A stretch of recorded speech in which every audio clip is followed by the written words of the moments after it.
Welcome to Love Lies Chronicles. I came home that night exhausted. Not physically. That part one could handle.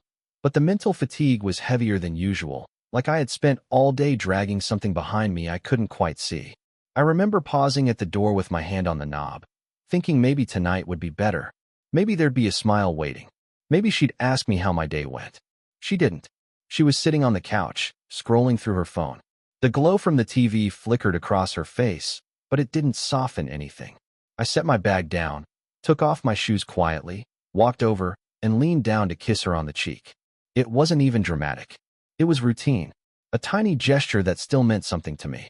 She flinched, subtly, like my touch was something unexpected. I tried not to let that settle too deep. I sat beside her, close enough to bridge the gap if she wanted, but not forcing it. I just wanted a bit of connection. Something small. Her hand was resting palm up on the couch cushion, so I lightly placed my fingers over it, not gripping, just touching. And then she said it. Affection isn't free. You need to earn it. No sarcasm. Not even said with cruelty. Just a flat, matter-of-fact delivery, like she was reading a company policy out loud. For a moment, I didn't say anything. I blinked slowly, waiting for a smile, for a chuckle, for anything that hinted she was joking. But she wasn't looking at me. She hadn't even turned her head.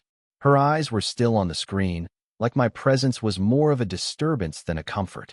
I withdrew my hand slowly. That was the strangest part. It wasn't rage or heartbreak. It was disbelief. I leaned back into the couch, stared at the television without seeing anything, and just sat with it. I'd been with this woman for nearly a decade.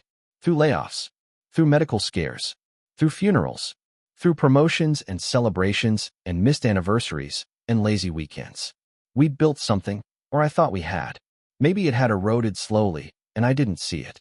But even if things had changed between us, I never expected her to make it transactional.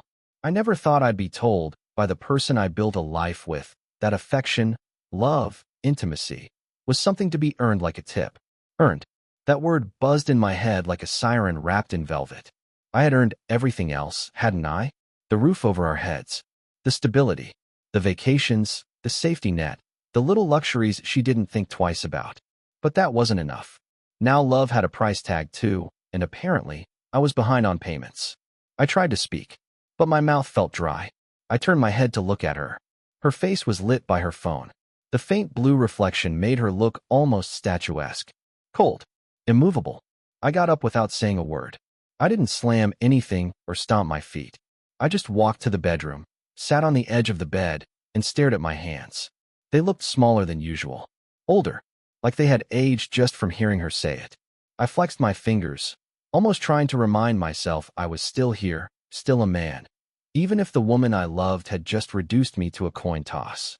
What was I supposed to do? Demand affection? No, that wasn't me. And that's when the strangest thing happened. I didn't even feel the usual spiral of inadequacy that would have followed me around like a ghost. What I felt instead was clarity. We weren't partners anymore. We were something else now. Something colder. A dynamic built on leverage and performance. And she had just tipped her hand. Affection, in her world, had become a currency. I had to impress, jump through invisible hoops just to receive what used to be offered freely. She'd turned what should have been sacred into a negotiation. So I lay back on the bed, one arm over my forehead, letting the ceiling stare back at me like it was waiting to see what I'd do next. If she wanted to make affection something to be earned, then I'd let her feel what it was like to earn nothing. Not attention, not resentment, just nothing. Not tonight, not tomorrow. But it had started now. The beginning of the quietest rebellion I would ever stage. No speeches, just a steady, controlled closing of a door she didn't even know was open. The next morning, she acted like nothing had happened. She moved through the kitchen with her usual lazy elegance, sliding the coffee pot into place, humming faintly to some song in her head. I watched her from the hallway for a moment, wondering how someone could so casually toss a grenade into our relationship and then waltz through the smoke like it didn't matter. I didn't say good morning. I didn't offer to toast the bread or ask if she wanted eggs. I just got dressed, grabbed my keys, and left. She didn't ask where I was going. That didn't surprise me. She'd long stopped being curious about my day-to-day life unless it involved a change to her schedule or comfort. I didn't make any decisions that day. But something inside me had shifted. The urge to explain myself had vanished. So had the instinct to chase closeness, to play the role of the husband who tries harder. She had made the rules clear. Affection was something to be earned. That meant every act of warmth or care I had given freely was, in her mind, optional. Fine. That night, she asked what I wanted to eat. I told her I wasn't hungry. She blinked, surprised for a second, and then went back to scrolling her phone. No follow-up. No concern. Just a nod and silence. I began noticing patterns, moments where I would have typically offered help, affection, or attention, and I let them pass untouched. The way she'd leave her laundry half done, knowing I'd finish it. The bills she left open on the kitchen counter, passive-aggressively hinting I should cover them. Her car's gas light blinking, waiting for me to top it off before the weekend. I didn't lift a finger. I paid my half of the utilities, cleaned my own dishes, folded only my clothes. The rest remained untouched. The mail sat unopened on her side of the table. Her towels remained damp in the machine until they smelled like mildew. She didn't say anything, but I saw it. The slight pause when she realized there was no gas in her car and I hadn't taken it out like usual. Still, I said nothing. She came home from work 2 days later and paused in the hallway when she saw the mail untouched. I was sitting in the living room, sipping tea. She glanced at me, then back at the table. I could see the confusion growing. This wasn't like me. I was the guy who noticed, who stepped in, but not anymore. The silence between us was beginning to weigh down the air. It wasn't the passive kind of silence that drifts into habit. I wasn't withholding as punishment. I was allowing her to exist in the version of this marriage she claimed to want. Affection earned? Then let her start the meter. One evening, we were brushing our teeth in the bathroom, side by side like we always did. Normally, she'd lean against me playfully or touch my back as she walked past. But this time, there was a gap between us wide enough to echo. I rinsed and left without a word. Her eyes followed me in the mirror. That was the first night she came to bed early. No TV, no scrolling. Just lying there beside me, staring at the ceiling, breathing quietly. I didn't ask what was on her mind. She broke the silence the next morning at breakfast. "Are you okay?" I nodded. "You've been quiet lately." "I'm fine." That was it. I didn't offer more, and she didn't know how to push without sounding like she cared too much. Because caring would mean effort. And effort? Well, that came at a price, didn't it? Over the next week, things that once bound us started to unravel quietly. We no longer shared updates about our days. I stopped asking about her work events. She didn't check in on mine. The house was quiet, but not peaceful. She wore one of the old dresses I used to love, walking into the room like she always did before date nights. I glanced at her, acknowledged her presence with a nod, and returned to my emails. She stood there for a moment, waiting for a reaction that never came, before slipping out of the room. The dress hung differently on her now, not in shape, but in significance. It didn't hold the same weight. She began staying up later, watching TV long after I went to bed. I could hear the faint volume humming through the wall. This wasn't about creating distance. The distance was already there. I was simply choosing not to pretend anymore. Not to paint over cracks with forced smiles and tired affection that she had turned into a commodity. The next Friday, she texted me in the middle of the afternoon. "Dinner tonight? I thought maybe we could go to that place you liked." I stared at the message for a long time. A few months ago, I would have lit up. I would have texted back immediately. But now? Now, I simply replied, "Rain check." I didn't lie. I just declined. And in doing so, I reclaimed something. Not control, just self-respect. That night, I came home to find her dressed up, dinner plated, candles lit.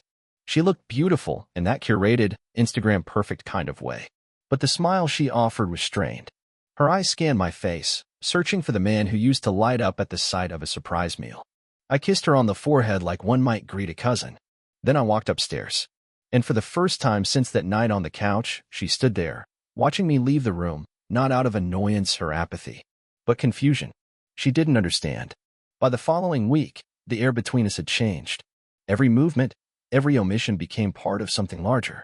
An unspoken shift neither of us would acknowledge out loud, but both of us could feel in the way we navigated the same space like strangers avoiding eye contact in a crowded elevator. She tried different tactics. First, subtle gestures. A coffee mug placed next to mine in the morning, her name scrawled playfully on a sticky note near the fridge. Then came the casual touches, a hand on my arm when she passed behind me, her fingers brushing mine as she reached for the remote. Each gesture felt rehearsed, as if she were remembering something she read in a magazine article about how to reignite a spark with a disinterested spouse. But I was done pretending. The affection she once rationed out like favors were now being offered in bulk, but they rang hollow. When you've been told affection must be earned, it's impossible not to see every smile, every late-night cuddle attempt as part of the price negotiation. She had turned love into currency, and now that I was no longer buying, she was flooding the market. I didn't react. Not out of cruelty, but because I didn't owe a response to performance. I simply let the gestures pass over me like water on stone. She noticed. Of course, she did. The next pivot came swiftly, frustration. "Is this really how you want to live?" she asked one night, standing in the kitchen, arms crossed over her chest. "Walking around like a ghost in your own home?" I didn't look up from the mail I was sorting. "Just living how you defined the rules. You made it clear what's conditional." She opened her mouth like she was about to refute me, but nothing came. Instead, she turned back to the sink, scrubbing a plate that was already clean. I could hear the bristles squeak against ceramic. Over the next few days, she started speaking louder. Her tone sharper. Less calculated, more desperate. I could hear the erosion behind her words, not righteous indignation, but fear. Fear that the power dynamic had shifted and she had no idea how to stop it. On Thursday, she came home late, her makeup slightly smeared, her hair pinned up in a rush. "Sorry," she said, kicking off her heels. "Work ran late." She hovered near me for a moment, waiting for a reaction, but I was reading. That was becoming my default, controlled disinterest. Because I refused to show what wasn't valued. "Are you seriously going to pretend everything's fine?" she snapped. "What happened to being the guy who shows up, who tries?" I looked up slowly, closed my book, and answered plainly. That guy didn't realize he was expected to beg for connection. She froze. That was the first real crack. And after that, it all began to peel back. Her attempts at charm shifted into guilt. She tried cooking again, meals I hadn't seen in years. She started wearing the perfume I once complimented. Little breadcrumbs, as if trying to lead me back to a version of our life she assumed I was missing. But I wasn't lost. I'd simply stopped walking towards someone who kept moving the finish line. One night, after a long silence at the dinner table, she finally broke. "You used to be kind," she said, voice quieter than usual. "You used to care." "I did," I replied. "But you said care had a cost." "I've just stopped paying into something that doesn't give returns." That landed hard. Her eyes glossed slightly, but she blinked it away, straightened her posture, and went back to eating. But the rhythm of her fork was off. Hesitant. Her family started to notice too. Her mother called one afternoon, odd, since she rarely reached out to me directly. "Everything okay with you too?" she asked cautiously. I spoke with her. "She said you've been distant." I didn't flinch. "We're just learning what happens when expectations change." She paused. "She's worried. She says you're cold now." "I'm not cold," I replied. "I'm precise." That weekend, she tried one last approach, nostalgia. She dug out old photos, albums we hadn't opened in years. She laid them out on the living room table like relics in a museum and waited for me to engage. When I came in, she looked up, hopeful. "Remember this trip?" I glanced down. A photo of us at the coast. Wind in her hair, salt on my skin, her smile brighter than the sun. I remembered it. Every part. But I also remembered how those moments ended. How after that trip, she refused to hold my hand in public for weeks, claiming I was too needy. How she scoffed when I said I missed her after a long work trip. I looked at the photo, then at her, and said simply, "Yeah, I remember." I didn't sit down. I walked past her and left the room. By the following week, she stopped pretending. The gestures dried up. No more cooking, no more photo albums, no more awkward touches disguised as affection. Instead, she drifted around the house like a shadow, her presence quieter, heavier, but no longer masked by performance. I think she finally realized that this wasn't a tantrum I was throwing. She started asking questions at odd moments. Short, clipped ones that barely masked the desperation under the surface. "Are you still in this? Do you even care anymore? Is this your way of punishing me?" I answered all of them with the same measured calm. No. No. This isn't punishment. It's adjustment." She didn't understand. Because punishment is emotional. Loud. It requires energy. What I was doing was the opposite. I was removing energy. Extracting myself. Completely. One night, she snapped. We were sitting on opposite ends of the couch, the television playing some show neither of us was watching. She turned to me suddenly. "Are you having an affair?" The question didn't even sting. It was a move made out of panic, not evidence. I looked at her, surprised, because it had taken her this long to ask something so predictable. No, I said flatly. But that's an interesting projection. She recoiled slightly, as if slapped. Then why are you acting like I'm invisible? I leaned forward, resting my elbows on my knees. I'm not acting. I've simply stopped offering what was never appreciated. Her expression crumbled. That was the moment she realized the old patterns, guilt, manipulation, wouldn't work anymore. You can't just shut me out, she said. You don't get to rewrite the rules. You did that, I replied. The night you said affection had to be earned. That wasn't a one-way declaration. She didn't respond, just stared at me, like she was seeing me for the first time. From that night on, things turned. She stopped arguing. And instead, she started chasing. Little things, at first. Asking if I needed anything when she went out. Offering to do the dishes. Complimenting my shirt or my haircut. But it was different now. I didn't shut her down or mock the effort, but I didn't reward it either. Because it wasn't about punishment. It was about balance. She had set the terms. I was just honoring them. A few days later, I came home from work to find her sitting on the edge of the bed, holding one of my old jackets. The one she used to wear around the house when I was out of town. I paused in the doorway. She looked up slowly. Do you still love me? It was the most vulnerable I had seen her in years. Just raw, uneasy truth. I didn't answer right away. I walked into the room, sat in the chair across from her, and looked her in the eyes. I don't know what that word means anymore. Not in this house. She swallowed hard, nodding, as if she had expected that, but still hoped for something else. I messed things up. You did, I said, not cruelly but directly. You made connection conditional. You told me I had to earn what used to be offered freely. So I adapted. I stopped investing in something that gave no return. I didn't mean it like that, she whispered. But you did. Or maybe you didn't think I'd take it seriously. Maybe you thought I'd just keep trying. Keep handing over pieces of myself until you decided I'd earned enough to deserve you. She looked away. Her fingers tightened around the sleeve of the jacket. I thought if I held back, you'd try harder. And you were wrong, I said. Because love isn't a competition. It's not a prize. And affection isn't a paycheck. We sat there in silence. Not the cold, dismissive silence we'd shared for weeks. This one felt heavy with meaning. Like something final had landed, and we were both staring at the pieces. I want to fix it, she said eventually. I want to undo what I said. You can't, I replied. But you can understand it. And you can live with the version of me that came after it. Her lip trembled slightly, but she didn't cry. The next morning, she stood in the doorway as I laced my shoes for work. I'm not sure who I'm living with anymore, she said. I looked up calmly. Someone who finally values himself more than he values being tolerated. She didn't respond, just stepped aside to let me pass. And that was when I knew she felt it. The shift. The real, permanent one. Not loud. Just unmistakable. The mornings felt quieter now, because she had stopped filling it with unnecessary noise. No more empty comments about weather or errands. It was as if she finally understood that words wouldn't undo what actions had unraveled. She moved slower in the mornings. Hesitant.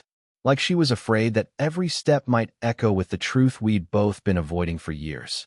I'd catch her glancing at me when she thought I wasn't looking. But there was no softness in those eyes anymore.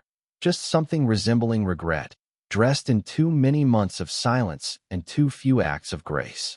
One Sunday morning, I noticed she had started making coffee again. 2 cups, just like before. She didn't ask if I wanted any. She just left it there, steaming faintly like a peace offering that came too late. I drank it, not out of reconciliation, but because I was done with gestures, done with reading into every little thing. It was just coffee, nothing more. A few days later, I found her sitting in the garage, knees pulled to her chest, wearing one of my old sweatshirts. The one with the faded logo from our first road trip. She didn't hear me come in, and I didn't announce myself. I just watched her for a moment, sitting on the cool concrete floor like a child who didn't know where else to go. It was distance. That evening, she tried to have a real conversation. Not forced. Just tentative honesty. I've been thinking about what you said, she began. I kept folding my laundry, not rushing her, not interrupting. I don't know why I said what I did, she continued. About earning it. I guess I thought it would push you to fight harder. You got your wish, I said without looking up. I stopped fighting completely. She flinched, but nodded. I know. I feel it. I'm not angry anymore, I said. I'm just not here the same way I used to be. She sat down on the edge of the bed, her hands clasped in her lap. So what now? I finished folding the last shirt, smoothed it out, and placed it in the drawer. Then I sat across from her, mirroring the moment we'd shared weeks earlier when this shift had begun. Now, I echoed. Now we live with what we've built. She looked confused, almost panicked. Is that it? You're done. I'm not punishing you, I said. I'm just not performing anymore. I gave everything I had, consistently, hoping you'd see it. You told me affection needed to be earned. And the moment you made that the rule, you killed everything that used to make it worth giving. Tears welled up in her eyes, but I didn't move to comfort her. That was the difference now. She wiped her face quietly. I didn't realize I was destroying us. You weren't destroying us, I said. You were redefining us. And you assumed I'd stay no matter what version you offered.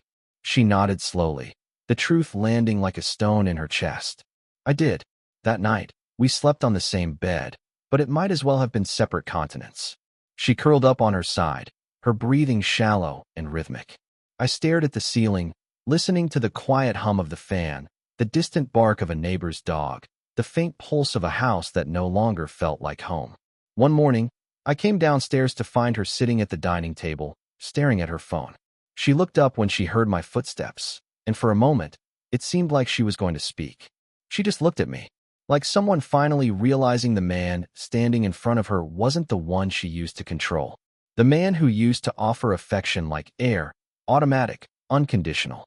She opened her mouth, then closed it. Instead, she just nodded. She understood.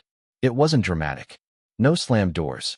Just a recognition that something fundamental had changed, and it wasn't coming back. I left that day for work like I had 1,000 times before. But as I drove away, I knew I was no longer returning to the same dynamic. The relationship as it had existed, where I gave, and she withheld, was over. And if she wanted anything beyond civility, she would have to earn it. Not with grand gestures, but with consistency, with truth. She once said affection wasn't free, so I showed her what it really meant to earn nothing. Dear listeners, please share your thoughts in the comments, and do not forget to like, share, and subscribe to the channel.